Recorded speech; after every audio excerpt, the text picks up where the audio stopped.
আজকে হবে সমতল 5A। দেখতে পাচ্ছ আগে কিছুটা লিখে রেখেছি আমি। আর তোমাদের তো এর আগে শেষ হয়েছে সরল রেখা 4D এবং 4E। যাই হোক, তোমরা অঙ্কগুলো ভালো মতো করেছো। তো এই সমতলটা আরও মজার চ্যাপ্টার, ওখানকার কিছুটা কনসেপ্ট লাগে এবং এই সমতলের সাথেই 3D জিওমেট্রি এবং ভেক্টর পুরোটা শেষ হয়ে যাবে। একটা পার্ট অ্যাটলিস্ট আমরা শেষ করে রাখলাম, এরপরে আমি ক্যালকুলাসে যাব। যাই হোক, তো মেইন আলোচনায় চলে আসি। তো এখানে দেখতে পাচ্ছ ছবিতে আমি একটা সমতল লিখেছি। সমতল কী জিনিস তোমরা জানো, এই যে খাতার পেজটা দেখতে পাচ্ছ এটাই একটা সমতল, ঠিক আছে? তো এই যে সমতলটা আমি এঁকেছি, সমতলটা দেখো x1 y1 z1 বিন্দুগামী এবং এখানে একটা অভিলম্ব এঁকেছি। সমতলের যে কোনো বিন্দুতে অভিলম্ব, মনে করো এইটা যদি সমতল হয়, এই যে একটা অভিলম্ব, সমতলের উপর যেটা লম্ব সেটাকে আমি বললাম অভিলম্ব যে কোনো বিন্দুতে। সেই অভিলম্বের অর্থাৎ সমতলের যে কোনো বিন্দুতে, সমতলের যে কোনো জায়গায় যে অভিলম্ব আঁকি তার দিক অনুপাত হলো বা direction ratio dr a, b, c।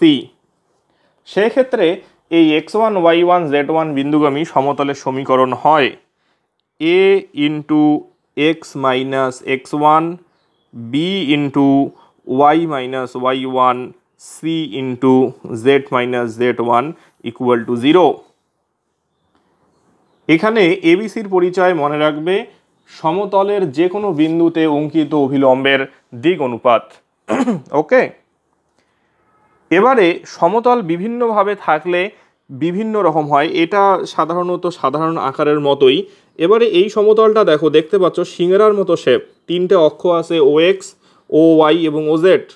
এই সমতলটা তোমার তিনটে অক্ষকেই ছেদ করছে। ক্লাস 11-এর সরল রেখার ছেদিতাংশ আকারের মতন এ বিন্দু A00, 0B0 এবং 00C তিনটা বিন্দুতে ছেদ করছে, ছেদিতাংশ আকার, অর্থাৎ এক্স অক্ষের ছেদিত অংশ এখানে A। এই ছেদিত অংশ আকারের সমীকরণ হয় x/a, y/b, z/c equal to 1।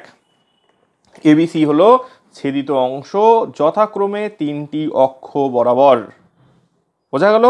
এবারে অভিলম্ব আকার বা পারপেন্ডিকুলার ফর্ম যেটা আছে বা নর্মাল ফর্ম বলে, সেটা হলো এই যে মূলবিন্দুটা দেখতে পাচ্ছ, এই সমতলটা ইমাজিন করো, এই সমতলের উপর একটা লম্ব টেনেছি, সেই লম্বটা মনে করো ON। এই লম্বের দৈর্ঘ্য হলো ছোট হাতের p। এই যে ON মানে হলো ছোট হাতের p, বোঝা যাচ্ছে?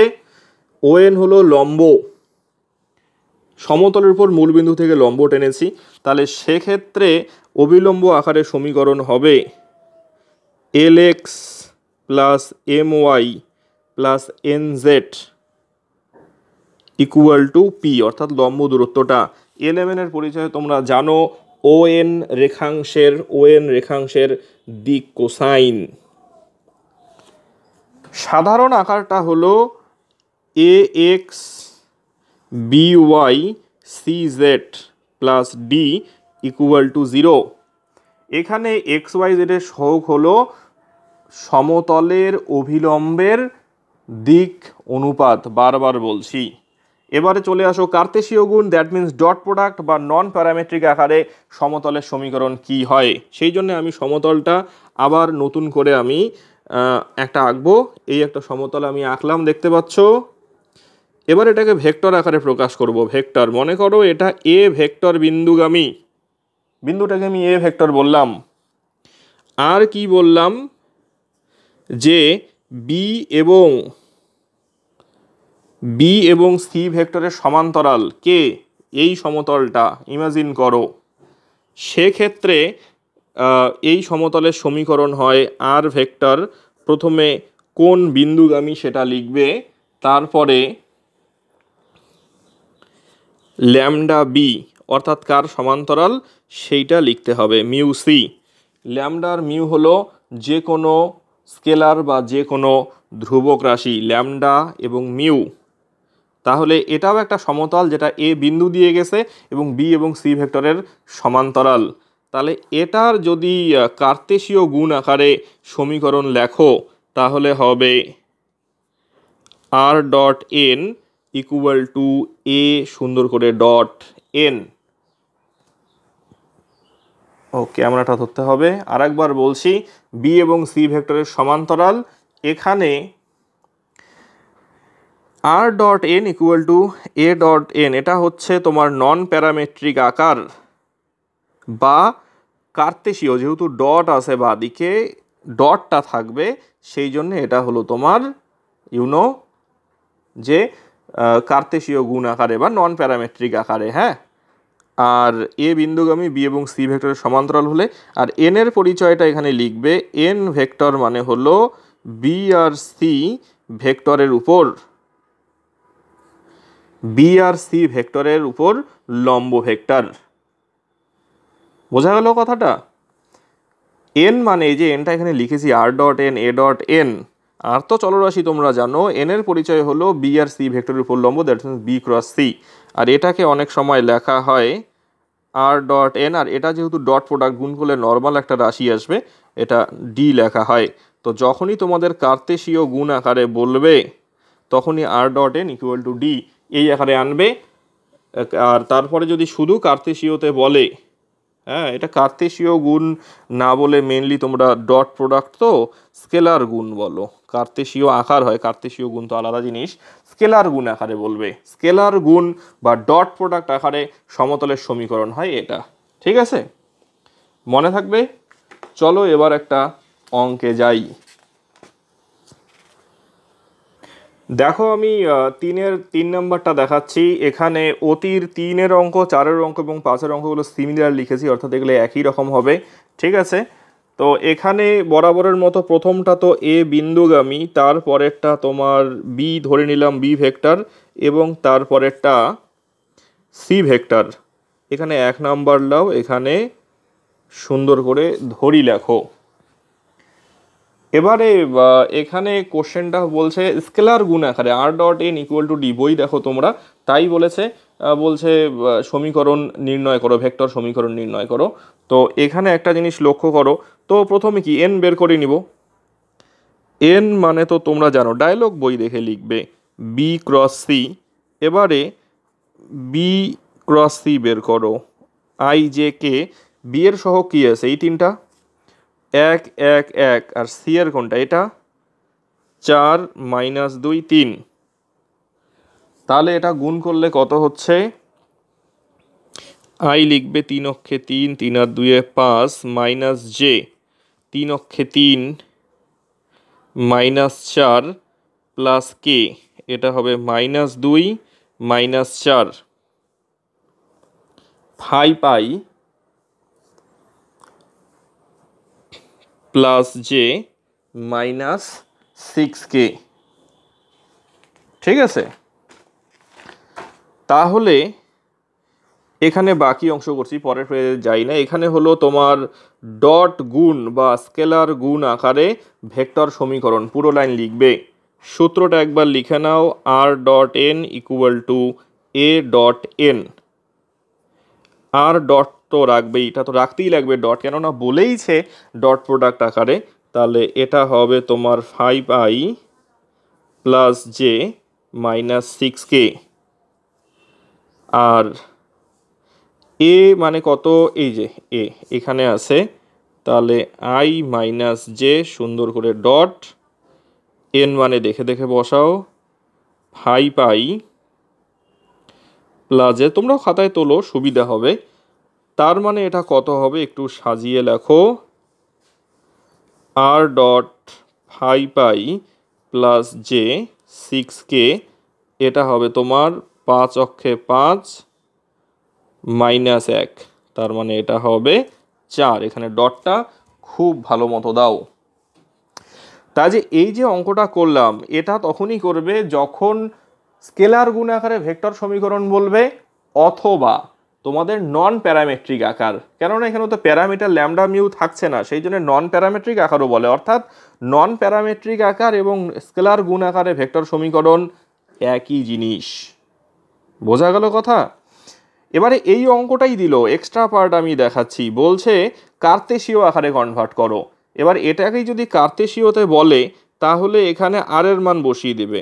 আর এর মান কত, xi y j z k, তার সঙ্গে ডট করো 5i plus J minus 6k equal to 4।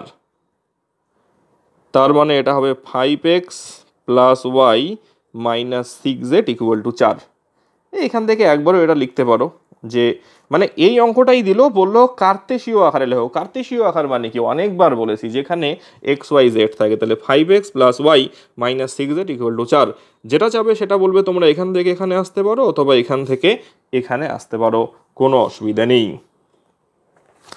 এবারে এই যে বইয়ের অঙ্কগুলো দেখো, তোমার 3 নম্বরটা বলেছে স্কেলার গুণ, জাস্ট যেটা দেখালাম সেটাই। তারপরে 4 নম্বরটা বলেছে কার্তেশীয় আকার, অর্থাৎ লাস্ট এক্সট্রা লাইনটা লিখতে হবে নন প্যারামেট্রিক আকার মানে স্কেলার গুণ আকার, ঠিক আছে। আর এখানে বলেছে নিচের 7 নম্বর দেখো, নিচের বিন্দুগুলির দ্বারা সমতলের সমীকরণ নির্ণয় করো। 3টা বিন্দুগামী সমতলের সমীকরণ, এটা উদাহরণ 4 দেখে করবে এবং এটার ফর্মুলা আছে। ফর্মুলাটা আমি তোমাদের বলি নাই, একটু তোমাদের দেখিয়ে দিচ্ছি। তোমরা সংক্ষিপ্তকরণে চলে আসো। এই যে 2 নম্বরটা বলছে 3টা বিন্দুগামী সমতলের সমীকরণ, একদম এই যে এখানে ভুজদ্বয়ের অন্তর, কোটিদ্বয়ের অন্তর, উচ্চতার অন্তর, পরেরটাও তাই, x2 জায়গায় x3, আর নিচে তো ওই যে কোন বিন্দুগামী সেটা লিখতে হয়। এটাই হলো তোমার এই 3টা বিন্দুগামী সমতলের সমীকরণ। বোঝা গেল কথা? এবং উদাহরণ 4এও দেখবে এটা পেয়ে যাবে। এবারে আমি আবার চলে আসি অঙ্কে। তোমাদের এবারে 9 নম্বর অঙ্কটা বলার আগে একটু ছেদিতাংশ আকারটা দেখাই, যে এক্স অক্ষকে এ দূরত্বে, ওয়াই অক্ষকে বি দূরত্বে এবং জেড অক্ষকে সি দূরত্বে ছেদ যদি করে, সেক্ষেত্রে সমীকরণ হয় x by a y by b z by c equal to 1। এবারে কোশ্চেনে যদি বলা হয় যে অক্ষকে মূলবিন্দু থেকে সমান দূরত্বে ছেদ করে, মূলবিন্দু থেকে সমান দূরত্বে ছেদ করে, তাহলে কি হবে? প্রথমটা এ হলে পরেরটা হবে, তার পরেরটাও এ হবে, ঠিক আছে। তো সেটাই হলো 9 নম্বর কোশ্চেনটা। পড়ো, হ্যাঁ আমি সলিউশনটা দেখিয়ে দিচ্ছি। তো যেহেতু সমান দূরত্বে বলেছে, সেই জন্য সমীকরণ ধরলে এটা x by a y by a z by a, তারপরে এটা এ দিয়ে গুণ করলে, এবং এই বিন্দুগামী বলেছে এর মান পেয়ে গেলে এবং এর মানটা তোমরা 1 নংয়ে বসিয়ে দিলে, সাথে সাথে কাহিনী শেষ হয়ে গেল। তোমাদের এই প্রসঙ্গে বলি যে 2টা সমতল যদি পরস্পর লম্ব হয়, তাদের অভিলম্ব দুটিও পরস্পর লম্ব হবে। তার মানে অভিলম্বের দিক অনুপাতের গুণফল 0 হবে, কেননা তোমরা সারা চ্যাপ্টার জুড়ে করে আসলে লম্ব হলে অভিলম্বের দিক অনুপাতের গুণফল 0 হয়। এর অভিলম্বের 10 নম্বর অভিলম্বের দিক অনুপাত হলো 1k5, আর পরেরটা হলো 3 - 2 এবং কে, অর্থাৎ এক্স ওয়াই জেডের সহগুলোই তো দিক অনুপাত। তো যেহেতু লম্ব, এদের গুণফল 0 হলেই কাহিনী শেষ, তাই করা হয়েছে। দেখো দিক অনুপাতের গুণফল 0, সেখান থেকে কের মান পেয়ে গেছে। আমি জাস্ট বুঝিয়ে দিচ্ছি, নিশ্চয়ই বুঝতে পারছো। 11 নম্বরটা বলেছে ওই ছেদিতাংশ আকারেই বিন্দু 3টা এবিসির পরিবর্তে বলেছে এল এম এন, বাকিটা একই। 11 নম্বর দেখো, যেহেতু ছেদিতাংশ আকার বলেছে, সেই জন্যে তোমাদের এখানে ধরল সমীকরণ। এখানে এবিসি বিন্দু বলেছে, দেখে নিই এখানে এল এম এন ত্রিভুজ, এখানে ওরা যেটা বলেছে সেইটাই লেখো এল এম এন। তাহলে এখানে এল এম এন ত্রিভুজের ভরকেন্দ্র তোমরা জানো কি হয়, ভরকেন্দ্রের সূত্র x1 plus x2 plus x3 by 3, অর্থাৎ 3টা যোগ করে তোমার 3 দিয়ে ভাগ করতে হয়। তাহলে এখানে কত হবে? a যোগ 0 যোগ 0 বাই 3, তার মানে a by 3 b by 3 c by 3 ভরকেন্দ্র। এটা তোমরা বের করলে, বাট ওখানে কি বলেছে 1 বলা আছে। কোশ্চেন দেখো -2 বলা আছে, 3 বলা আছে, সেখান থেকে এবিসির মান বের করলে এবং এই যে 1 নং এবিসির মান বসিয়ে দিলে, সাথে সাথে অঙ্ক হয়ে গেল। 12 নম্বরটা পরে বলছি। 13 নম্বরটাও দেখো বলছে, কোশ্চেন দেখো বলছে 13 নম্বরটা অমুক বিন্দুগামী এবং যে সমতল তমুক সমতলের সমান্তরাল তার সমীকরণ নির্ণয় করো। তো তোমার সমান্তরাল সমতলের সমীকরণ হবে ধ্রুবক পদটা কে ধরতে লাগে কে হয়ে যায়, যেটা ক্লাস 11-এ সরল রেখায় তোমরা করেছো। এখানে দেখো এর সমান্তরাল এই 0 জায়গায় কে লেখা হয়েছে, অমুক বিন্দুগামী করেছো, কের মান পেয়েছো, আবার এখানে কের মান বসিয়ে দিলে এবং সাথে সাথে কাহিনী শেষ। একদম সহজ, ঠিক আছে। 15 নম্বরটা বলেছে এই সমতলের সমান্তরাল, তার মানে যে ধ্রুবক পদ যেখানে আছে কনস্ট্যান্ট টার্ম সেখানে কে বসানো হয়েছে, এবার এটাকে দায়িত্ব নিয়ে ছেদিতাংশ আকারে আনা হয়েছে x/a y/b plus z/c equal to 1। কোশ্চেনে বলা আছে এই ছেদিত অংশ তিনটার সমষ্টি 19 হয়, ছেদিতাংশের সমষ্টি 19, সেটা 19 করা হলো। কে এর মান পেলে আগের মতো ভালো মানুষের মতো এখানে কে এর মান বসিয়ে দিলে কাহিনী শেষ। এই গেল অতি সংক্ষিপ্ত। এবারে যাচ্ছি সংক্ষিপ্তে। সংক্ষিপ্তের 7 নাম্বার এবং 8 নাম্বার শুরুতে বলছি। 7 এবং 8 শুরুতে এই কারণে বলছি যে এই অঙ্ক দুইটা পরীক্ষায় ভীষণ দেয়, এইবারও আসার সম্ভাবনা আছে এবং এটা 5A এবং 5B উদাহরণ এবং এক্সারসাইজ জুড়ে বারবার অঙ্কটা দেওয়া আছে। তো অঙ্কটা কেমন করে করবে আমি একটু তোমাদের বলে দিচ্ছি। তো আমি মেনলি উদাহরণ 16 এবং 18 যেহেতু ভীষণ ইম্পর্টেন্ট, উদাহরণ 16-18ই তোমাদের ভালো মতো বুঝিয়ে দিচ্ছি।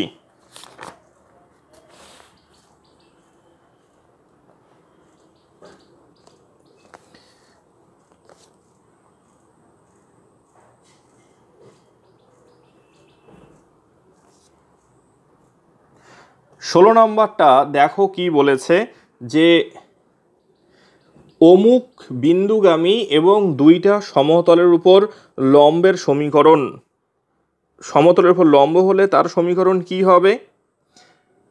তাহলে সেক্ষেত্রে কি হচ্ছে, প্রথমে ওই যে 1 নাম্বার সূত্র 2, 1, 4 বিন্দুগামী সমতলের সমীকরণ ধরে নিয়েছে ওরা। ধরার পরে বলেছে এই দুইটা সমতলের উপর লম্ব, তাহলে লম্ব হলে কি হয়, অভিলম্বের দিক অনুপাতের গুণফল 0 হবে। তাহলে এর দিক অনুপাত কত, ABC যেটা নির্ণীয় সমতল ধরেছি। তাহলে আর এর প্রথম সমতলের দিক অনুপাত কত আছে, 9 - 7 6, তো সেটা গুণ করলে কত হবে 0 এবং তারপরেরটাও গুণ করে হয়েছে 0। তোমাদের মনে আছে কিনা জানি না, আমি একটু তোমাদের বুঝিয়ে দিতে চাই। হ্যাঁ, যেটা বলছিলাম বুঝিয়ে দিতে চাই বজ্র গুণন পদ্ধতিটা। তো প্রথমে এখানে 4 নাম্বার সমীকরণটা কি আছে, দূরে লেখা আছে দেখো বইয়ে, যে 9a - 7b + 6c = 0, a - b + c = 0 ready করে নিলে অভিলম্ব আকারের জন্য 4 5। বজ্র গুণন পদ্ধতিতে প্রথমে এইভাবে লিখতে হয় a/something, b/something, c/something। এরপরে এখানে ব্র্যাকেট দিতে হয়, নিশ্চয়ই দেখতে পাচ্ছ, আর এখানে মাইনাস দিতে লাগে। এবারে নির্ণায়ক যেমন করে ভাঙাও সেইভাবে যুদ্ধনীতিতে ভাঙতে লাগে, ঠিক আছে। তাহলে এ মানে এ পোর্শনটা ঢাকো, দেখো গুণ এটা ঢাকলে কত হয়, গুণটা হবে এইদিকে -7 - -6, তার মানে +6, তার মানে এখানে লেখো -7 + 6 গেল। এখানেও যুদ্ধনীতি, বি ঢাকো, দেখতে পাচ্ছ এই যে এটা গুণ 9 অক্ষে 9 -6 অক্ষে 6, সি মানে এটা ঢাকো -9 + 7। এবারে এটা ক্যালকুলেশন করো, a/-1, b/9 থেকে 6 গেলে 3, তার মানে -3, c/ এটা হলো -2। এবারে এটাকে ওরা কে ধরে নেয়, রাশিটাকে উদাহরণে দেখো কে ধরে, কে ধরার পরে a = কত আসে -k, b = -3k, c = -2k। এই যে কে সি এর মানগুলো পেলো, এটা এই যে শুরুর যে সমীকরণটা ছিল 1 নাম্বার যেটা ধরেছে সেই সমীকরণে বসিয়ে দেয়। দেখতে পাচ্ছ সমীকরণটা 1 নাম্বার, এই যে এই সমীকরণটায় এবিসির মানটা ওরা বসিয়ে দেয় খুব সুন্দর করে।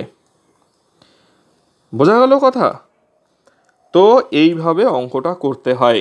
আর উদাহরণ 18 যেটা আছে, জায়গাটা বোঝো কিন্তু, একটা বিন্দুগামী আছে দুইটা সমতলের উপর লম্ব, একটা টাইপ, অর্থাৎ আমি সংক্ষেপে বলে বিন্দুগামী লম্ব লম্ব, এইভাবে মনে রাখো। হ্যাঁ, আর 18 নম্বরটা দেখো কি বলছে, বিন্দুগামী বিন্দুগামী লম্ব, বিন্দুগামী বিন্দুগামী লম্ব। তো প্রথমে -1 1 বিন্দুগামী করে সমতলের সমীকরণ ধরলে 1 নাম্বার সূত্র দিয়ে, তারপরে ওই যে 1 - 1 1 বিন্দু দিয়ে সিদ্ধ করালে এবি দিয়ে একটা সমীকরণ পেয়েছো, এই যে দেখতে পাচ্ছ।